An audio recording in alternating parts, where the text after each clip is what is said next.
बिस्मिल्लाहिर्रहमानिर्रहीम। अस्सलाम वालेकुम स्टूडेंट्स, क्या है? ठीक है आप लोग? तो टॉपिक डिफरेंशियल ज्योमेट्री के न्यू यूट्यूब लेक्चर के साथ हाजिर हुए। तो आज का हमारे पास टॉपिक है कर्वेचर ऑफ नॉर्मल सेक्शन। अब हमें सबसे पहले पता होना चाहिए कि कर्वेचर ऑफ नॉर्मल सेक्शन क्या होता है। तो कोई भी हमारे पास सरफेस गिवन हो बेटा, उसका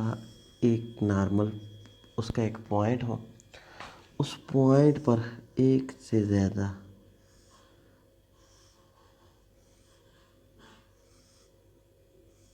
नॉर्मल लाई कर रहे हो, क्योंकि अब हमारे पास एक से ज़्यादा नॉर्मल थे ना उस पॉइंट पर तो अब हर पॉइंट पर एक से ज़्यादा नॉर्मल पॉइंट को हम क्या कहते थे? This is known as curvature of normal section. अब ये फर्स्ट नॉर्मल, सेकंड नॉर्मल, जितने भी नॉर्मल पॉइंट लाई कर रहे थे, इस पॉइंट कोई भी नाम देते, पी पॉइंट था, तो इसको हम कहते थे कि this is the point of normal section. इसको हम क्या कहते थे कि this is curvature. Each and every point पर, हर पॉइंट पर जब हम इसकी वैल्यूज फाइंड आउट करते थे तो उसकी उसने डेफिनेशन ये की हुई थी कि the normal section of a surface of a given point is the section of a surface। कि हमारे पास normal section of a surface of a given point, कि कोई एक पॉइंट था, उस पॉइंट पर हम नॉर्मल सेक्शन फाइंड आउट कर रहे थे by a plane containing the by a plane. ये हमारे पास एक प्लेन था, प्लेन कोई भी हो सकता है बेटा, हमारे पास 2 डायमेंशन प्लेन था, उस प्लेन में हम काम कर रहे थे by a plane containing normal at a point. के इस पॉइंट पर पी प्लेन था, इस पॉइंट पर हमारे पास कौन से थे? Section plane. Such a section plane is called principal normal to a parallel to the normal surface and adopt the convention of principal normal. बात वही कर रहे हैं कि हमारे पास कि ये हमारे पास क्या आ जाए कि एक पॉइंट हो, सरफेस का पॉइंट हो, उससे बहुत ज़्यादा प्रिंसिपल नॉर्मल निकल रहे हो, उस प्रिंसिपल नॉर्मल पॉइंट को जब हम लेकर चले, हर पॉइंट को लेकर चलेंगे, तो फिर हमारे पास पैरेलल पॉइंट आ जाएंगे ना, दूसरे के तीसरे के, जब हम इस पॉइंट के लेकर चलेंगे तो इसको हम क्या कहते हैं? This is known as adopt a convention. कि एक कन्वेंशन बना देगा, उसको हम क्या कहते थे कि this is known as principal of curvature of normal section। this is a curvature of a normal section। अब how can I find a curvature of normal section? कोई भी हमारे पास सरफेस गिवन हो, तो this is the formula for finding curvature of normal section. K M is equal to L D U square plus 2 MDU DV and DV square over EDU square plus 2FDU DV plus GDV square. आसान सा proof है, ज़रूरी नहीं है, paper point of view में just आपसे पूछेगा कि what is the formula for finding the curvature of normal section. What is the LMN, EFG? LMN are the fundamental magnitude, second order fundamental magnitudes. EFG are the second order fundamental magnitudes. D, U and V. V and U are the curvature, sorry of a curve surface. हमारे पास given हो, surface को हम किसके लिए? R is equal to R of U we.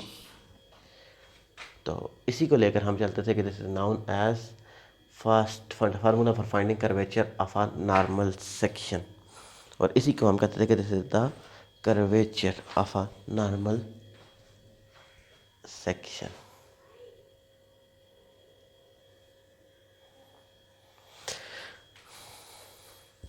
Next topic है बेटा हमारे पास Meusnier's theorem, one of the most important topic है दिस चैप्टर। पिछली दफ़ा तो नहीं, उससे पिछली दफ़ा ये पेपर में आया हुआ था, पंजाब यूनिवर्सिटी के पेपर में भी काफ़ी दफ़ा ये आता होता है, जिसी फैसलाबाद के पेपर में भी आया हुआ था कि माउजर्स थ्योरम क्या कहता है। कि हमारे पास माउजर्स एक साइंटिस्ट था जिसने सरफेसेस के बारे में, नॉर्मल कर्वेचर के बारे में बताया था कि normal curvature of normal section क्या होता है, और उसके बाद उसका थ्योरम्स हम किस तरीके से फाइंड आउट करते थे। और हमारे पास थ्योरम्स से कर्वेचर ऑफ नॉर्मल सेक्शन हमारे पास क्या होता था बेटा, कि मैंने अभी आप लोगों को बताया था कि curvature of normal section which is equal to R'(n). This is also a definition of curvature of normal section. ये भी एक डेफिनेशन थी। दूसरी डेफिनेशन मैंने आप लोगों को फार्मूला बताया था कि how can we find curvature of normal section. तो अब हमारे पास क्या था बेटा, कहता है कि हमारे पास कर्वेचर ऑफ नॉर्मल सेक्शन क्या होता है और कर्वेचर में क्या डिफरेंस है, वो चीज़ हम बता रहे थे। तो अब इसकी स्टेटमेंट थी, कहता है कि if K and K N be the curvature of any plane, कि एक प्लेन है जिसमें हमारे पास क्या था, कोई सरफेस क्या कर्व लाई कर रही है। If K and K N be the curvature of any point of a plane, any plane की के हमारे पास क्या है, कर्वेचर ऑफ प्लेन है, और के एन क्या है, कर्वेचर ऑफ नॉर्मल सेक्शन है। Respectively let theta, theta angle between the passing plane through the same tangent line, कि हमारे पास उसी टेंजेंट लाइन पर क्या था कि एक पॉइंट था जिस पॉइंट पर हम क्या कहते थे कि वो लाई कर रहे। अब टेंजेंट लाइन प्रूव दैट, ये चीज़ हमने प्रूव करनी थी। सिंपल सा है, आप उसको कोई इतना हाँ साइंस नहीं थी इसमें कि K N is equal to के कॉज ऑफ थीटा। तो इसके लिए हम क्या करते थे बेटा, अभी मैंने आप लोगों को कर्वेचर ऑफ नॉर्मल सेक्शन बताया था। तो कंसिडर सेक्शन, कि हमने एक सेक्शन बनाई। सेक्शन का मतलब ये होता है कि जिसमें एक से ज़्यादा सर्फेसेज लाई कर रही हों। अब 1 2 3 सर्फेसेज थी, उन तीनों का टेंजेंट पॉइंट कौन सा था, P point is the tangent point. अब हमने क्या किया था कि एक लाइन को उसने गिवन किया हुआ था, कहता है कि हाँ दो से एक section plane of plane curve और एक सेक्शन कर्व, और सेक्शन कर्वेचर हमने फाइंड आउट करना था। तो अब हमारे पास क्या था बेटा, कहता है कि the consider the section of a surface, कि हमने एक सेक्शन लिया, एक सरफेस का सेक्शन लिया, कि एक से ज़्यादा सरफेस आ जाए उसको हम सेक्शंस बोलते थे। बाय अ प्लेन, के उस एक प्लेन में हमारे पास एक पाई नॉट सेक्शन थी और एक पाई एन सेक्शन थी, वो हमने बता दी बेटा। Through the point P the surface let the line N naught on which intersection at pi naught, कहते हैं कि उस सरफेस पाई नॉट को एन नॉट इंटरसेक्ट कर रहा था, एक लाइन थी, सिंपल एन नॉट लाइन थी। और इसी तरीके से हमारे पास tangent line to the P and let N be the principal normal to the section, let n be the principal normal to the another section। another section को हमने क्या कह दिया था, पाई n कह दिया था, और वो किसको n के साथ इंटरसेक्ट कर रही थी, containing and unit normal to the surface.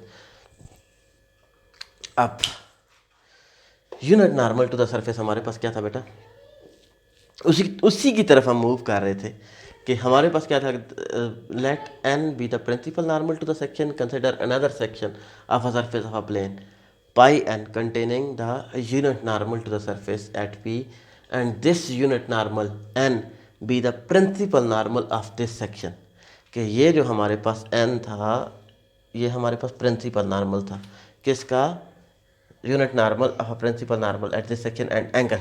और इन दोनों के दरमियान जो एंगल, इन दोनों लाइंस के दरमियान जो एंगल बन रहा था वो था हमारे पास थीटा, क्योंकि उसने क्या बन किया हुआ था कि let theta between the angle of plane passing through, कि दो प्लेन थे बेटा, एक ये प्लेन है एक ये प्लेन है, और ये तीनों एक प्लेन के अंदर है, सरफेस के अंदर है।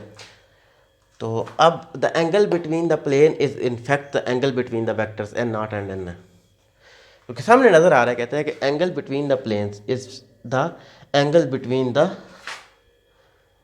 वेक्टर्स।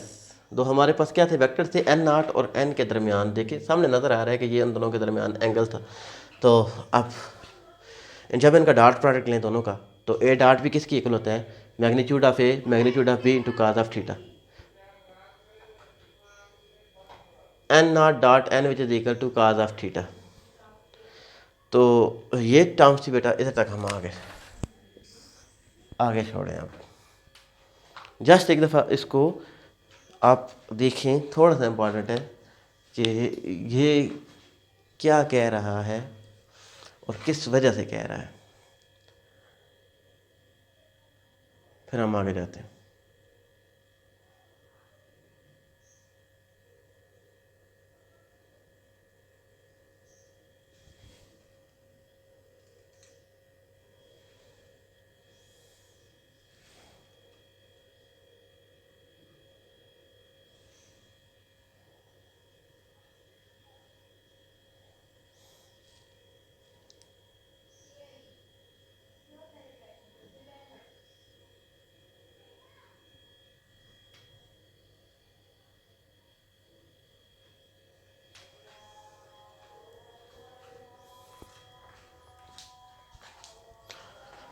तो अब हमारे पास सैरेड फेरेड फार्मूला क्या होता है बेटा, हमारे पास इधर से ही हम देखते थे कि Serret Frenet formula R is equal to क्या होता है बेटा, आर प्राइम किसके इक्वल होता है, टी के इक्वल होता है, आर डबल प्राइम किसके इक्वल होता है, कैपा एन के इक्वल होता है। ये तो था हमारे पास कर्वेचर का फार्मूला, कैपा एन क्या होता है बेटा, कर्वेचर। अब हमारे पास क्योंकि दो कर्वेचर थे ना, तो एक तो कर्वेचर इसको हम क्या कहते थे बेटा कि के एन, तो R double prime dot N which is equal to kappa and this is the general definition of किसकी कर्वेचर ऑफ नॉर्मल सेक्शन की थी। के एन को हम क्या कहते थे, कर्वेचर ऑफ नॉर्मल सेक्शन। तो सेरेट फेरेट फार्मूला हम लेकर चले बेटा, R double prime is equal to kappa N naught. तो इधर से हमने एन नाट की वैल्यूज़ फाइंड आउट की। एन नाट की वैल्यूज़ हमारे पास क्या आ जाएगी कि के दूसरी साइड पर डिवाइड कर दें। तो हमने के दूसरी साइड पर डिवाइड कर दिया। अब इस इक्वेशन में वैल्यूज़ पुट आउट कर दें, क्योंकि हमने ये चीज़ प्रूव करनी थी कि N curvature of normal section which is equal to curvature into cos of theta. तो cos theta which is equal to N naught की वैल्यू हमने पुट आउट की, R double prime over K dot N which is equal to K N over K हमारे पास आ गया था। अब के N किस तरीके से हमारे पास आया था कि मैंने अभी आप लोगों को बताया था कि R double prime dot N. तो जब हम इधर मल्टीप्लाई करेंगे तो ये हमारे पास आ गया था बेटा R double prime dot N, किसकी इक्वल होता है, this is the general definition of curvature of normal section. तो के एन, तो के दूसरी साइड पर मल्टीप्लाई कर दे बेटा, K cos of theta which is equal to K N. This is the proof of Meusnier's theorem. एक दो दफ़ा इसको आप देखेंगे तो आपको इजीली और भी क्लियर हो जाएगा। जब तक आपको कर्वेचर ऑफ नॉर्मल सेक्शन की डेफिनेशन आएगी तो उस वक्त तक आप इसको नहीं समझ सकते। तो इम्पॉर्टेंट टॉपिक है, आपने इसको देखना है बेटा।